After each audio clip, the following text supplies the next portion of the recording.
Hello friends, welcome back to another video. आज हम बात करेंगे एक ऐसे मल्टी बैगर स्टॉक के बारे में जो एक ग्रोइंग सेक्टर से आता है और आने वाले समय में इसका प्राइस 10 गुना 20 गुना होने का दम रखता है। ये एक ऐसा स्टॉक है जो लॉन्ग टर्म में बहुत अच्छा रिटर्न दे सकता है।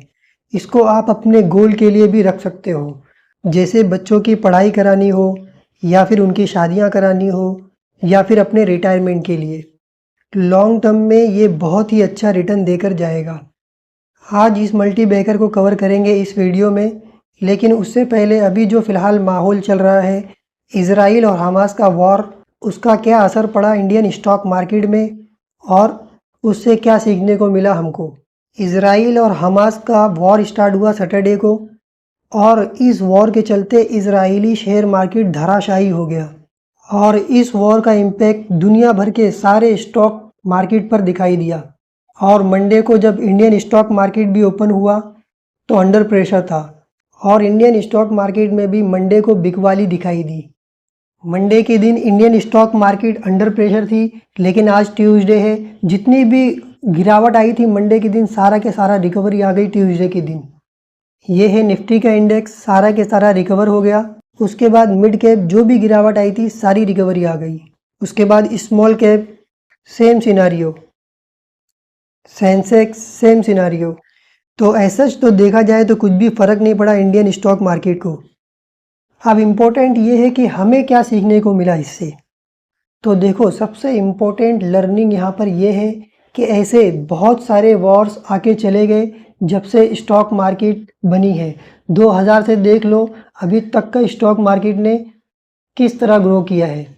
इस बीच में कितनी सारी न्यूज़ और कितने सारे वॉर्स आकर चले गए। इससे पहले रशिया और यूक्रेन हुआ, लेकिन क्या हुआ? कुछ भी नहीं हुआ। स्टॉक मार्केट जिधर है उधर के उधर ही है। हमें ये सबसे ये सीख मिलती है कि फंडामेंटली स्ट्रॉन्ग कंपनी के साथ खड़े रहना है और इस तरह की कुछ भी न्यूज़ आती है तो घबराकर सेल नहीं करना है, स्टॉप लॉस नहीं लगाना है और जब तक टारगेट हिट नहीं हो जाता तब तक सेल नहीं करना है। इस तरह की न्यूज़ स्टॉक मार्केट में चलती रहेगी, हमेशा चलती रहेगी। कभी वॉर, कभी कुछ तो कभी कुछ। ये थी बहुत ही इम्पोर्टेंट बात जो मैं आज आपको बताना चाहता था।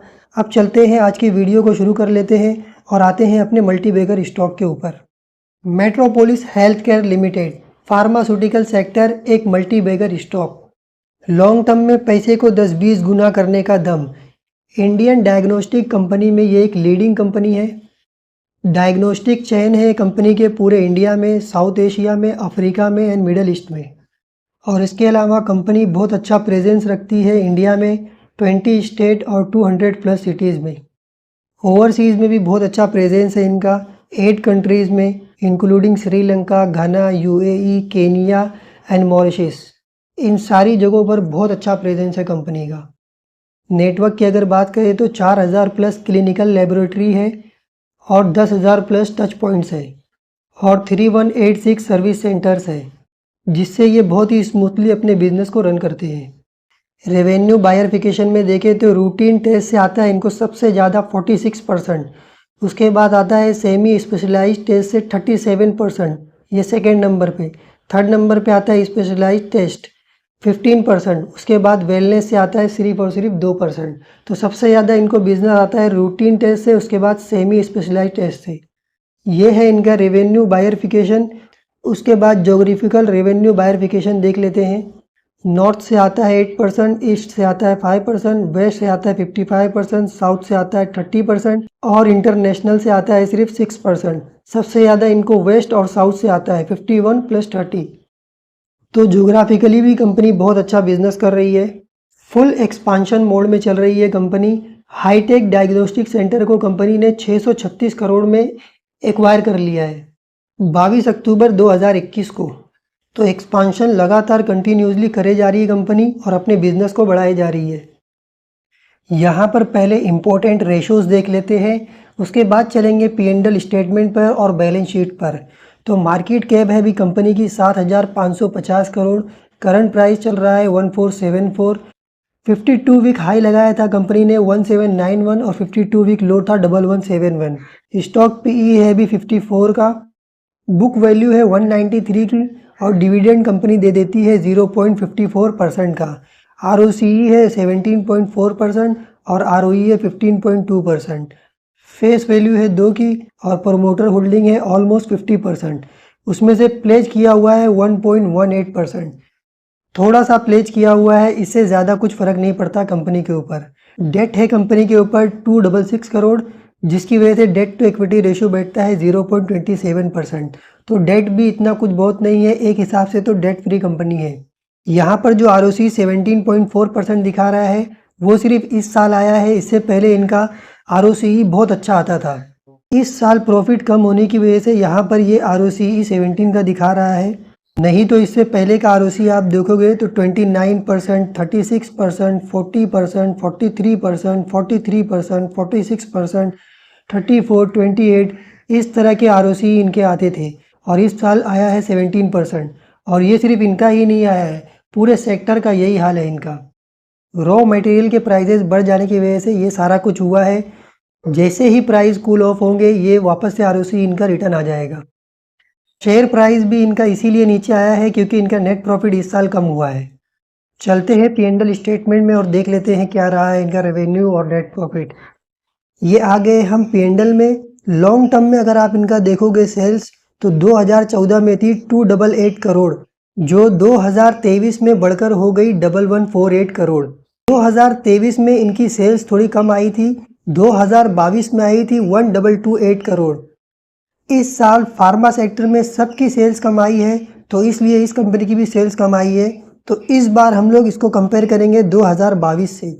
अगर ऑपरेटिंग प्रॉफिट मार्जिन इनका देखोगे तो ये लगातार अपने ऑपरेटिंग प्रॉफिट मार्जिन को मेंटेन किए हुए है।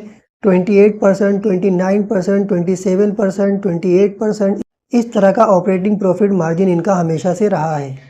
अब नेट प्रॉफिट भी नीचे चलकर देख लेते हैं कि नेट प्रॉफिट कैसा रहा है इनका। नेट प्रॉफिट 2014 में सिर्फ था 63 करोड़, जो अब बढ़कर हो गया है 215 करोड़। 63 करोड़ से सीधा कंपनी ने जंप किया है 215 करोड़ पर।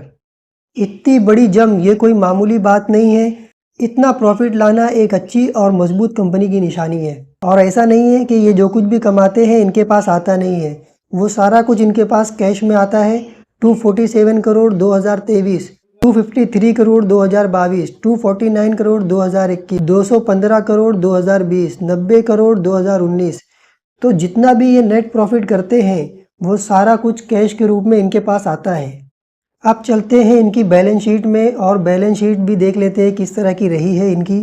तो बैलेंस शीट भी बहुत ही स्ट्रॉन्ग रही है। रिजर्व जो 2014 में हुआ करता था 292 करोड़ का, जो अब बढ़कर हो गया है 978 करोड़ का। कंपनी ने रिजर्व अपने लगातार बढ़ाए हैं और बोरोइंग कंपनी की लेने की आदत ही नहीं थी। अभी इन्होंने जो एक्सपांशन किया है उसकी वजह से इन्होंने लोन लिया है। लास्ट ईयर था इनके पास 379 करोड़, उसमें से भी इस साल इन्होंने लोन रीपे कर दिया है, जिसकी वजह से बचा है 266 करोड़ ओनली। अगले 1-1.5 साल में ये पूरा लोन रीपे कर देंगे और अपने कंपनी को वापस से डेट फ्री कर लेंगे। फिक्स एसिड देख लो किस तरह से ग्रो किया है कंपनी ने। 149 करोड़ था 2019 में और 2021 में था 343 करोड़। 2021 में हो गया 1059 करोड़, 3 गुना ज़्यादा। और उसके बाद भी 1121 करोड़। बहुत ही ज़बरदस्त तरीके से एक्सपांशन में लगी हुई है कंपनी। इसीलिए मैं कह रहा हूँ कि आने वाले समय में ये मल्टी बैगर रिटर्न दे सकती है। फिक्स एसिड कंपनी का 2021 में 343 करोड़ था, जो अब 2 साल में इन्होंने बढ़ाकर कर दिया है 1121 और शेयर प्राइस अभी भी यहाँ के भाव में अवेलेबल है। यही राइट टाइम है स्टॉक में एंटर करने का, जबकि CWIP में अभी 20 करोड़ और दिखा रहा है। जब ये पूरा हो जाएगा तो 1140 हो जाएगा फिक्स एसिड इनका। बहुत ही अच्छा मौका है, सुपर्ब अपॉर्चुनिटी है इसमें एंटर करने की। लेकिन मैं यहाँ पर बता दूँ कि ये रिकमेंडेशन नहीं है, ये एक एजुकेशनल वीडियो है, इसको रिकमेंडेशन मत समझना। आप चलते हैं इन्वेस्टर में और देख लेते हैं कि शेयर होल्डिंग किस तरह है कंपनी की। तो प्रमोटर के पास है 50%, FIIs के पास है 25%, DIIs के पास है ऑलमोस्ट 50% और पब्लिक के पास है सिर्फ और सिर्फ 10%। तो कंपनी का शेयर होल्डिंग पैटर्न बहुत ही अच्छा है, इसमें कोई डाउट नहीं है। सारा माल स्ट्रॉन्ग हैंड्स में है, जो दर्शाता है कि आने वाले समय में कंपनी बहुत ही अच्छा ग्रो करेगी। अब चलते हैं ट्रेडिंग व्यू पर और देख लेते हैं मेट्रोपोलिस का चार्ट। ये आ गए हम मेट्रोपोलिस के चार्ट पर। 2019 में कंपनी लिस्ट हुई थी। उसके बाद कंपनी रॉकेट की तरह ऊपर गई। उसके बाद फार्मा का पूरा सेक्टर नीचे आया तो ये कंपनी भी साथ में नीचे आई। उसके बाद एक्यूमुलेशन फेज स्टार्ट हो गया। अब यहाँ पर एक्यूमुलेशन भी हो चुका है, सब कुछ हो चुका है और अब यहाँ से शेयर प्राइस चलने के लिए रेडी है। एक बार इसको मेजर कर लेते हैं कि अभी फ़िलहाल ऑल टाइम हाई तक का कितना इसका पोटेंशियल गेन है। वैसे तो ये ऑल टाइम हाई से भी बहुत ऊपर तक जाने का दम रखता है। पहले इसके ऑल टाइम हाई पर एक हॉरिजॉन्टल लाइन बना लेते हैं ताकि अभी करंट प्राइस से इसको मेजर कर सकें। ये हमने हॉरिजॉन्टल लाइन बना लिया है। अब इसको करंट प्राइस से मेजर कर लेते हैं और देख लेते हैं कि कितना पोटेंशियल गेन है। तो 141% का पोटेंशियल गेन है अभी इस स्टॉक में फ़िलहाल करंट प्राइस से, वो भी ऑल टाइम हाई तक। जबकि ये कंपनी एक स्मॉल कैप कंपनी है और ऑल टाइम हाई नहीं, उससे बहुत ही हाई जाने का दम रखती है। एक बहुत ही बड़ी अपॉर्चुनिटी इसमें अवेलेबल है अभी पैसा कमाने की। एक small cap company, previous past track record superb और फ्यूचर ग्रोथ प्रोस्पेक्ट बहुत अच्छा है इस कंपनी का। और ये एक ग्रोइंग सेक्टर है जो आने वाले समय में ग्रो करता ही रहेगा। इसलिए अभी ये बहुत ही अच्छे बाइंग लेवल पर अवेलेबल है और बहुत ही अच्छा मौका है अपने पैसे को 2-3 गुना करने का। ये थी आज की वीडियो मेट्रोपोलिस के ऊपर, जो एक मल्टी बैगर स्टॉक है। बहुत ही अच्छी अपॉर्चुनिटी बनी हुई थी इसमें, इसलिए मैंने आज इसको डिस्कस किया आज की वीडियो में।